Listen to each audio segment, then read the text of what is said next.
Faites peut-être partie des courageux qui s'apprêtent à enfourcher leur vélo pour aller travailler. Alors n'oubliez pas, gilet réfléchissant, casque, lumière, surtout l'hiver.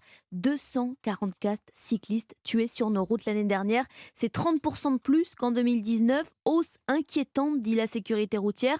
Plus de victimes car plus de vélos aussi. Les associations réclament des voies plus adaptées d'abord dans les grandes villes. Pour Europe 1 et vous, Johan Tritz a rencontré des cyclistes parisiens qui prennent aussi des risques. Du coup, j'ai le casque ici, j'ai les coudières et j'ai les genouillères. Maxime, assis sur son vélo électrique, traverse avec beaucoup de prudence à l'intersection, sans risque et équipé de la tête aux pieds. Au départ, je prenais un gilet jaune, j'ai vraiment failli me prendre une caisse et du coup maintenant, j'essaye d'avoir le maximum de sécurité. D'autres n'ont même pas essayé d'investir dans du matériel et décidé de laisser tomber, ni plus ni moins.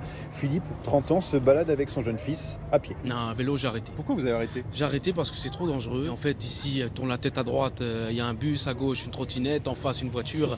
Le danger, il peut venir de partout. C'est l'enfer, en fait. Ce que pointent aussi du doigt les usagers, ce sont les aménagements pour les vélos en ville, parfois difficiles à comprendre.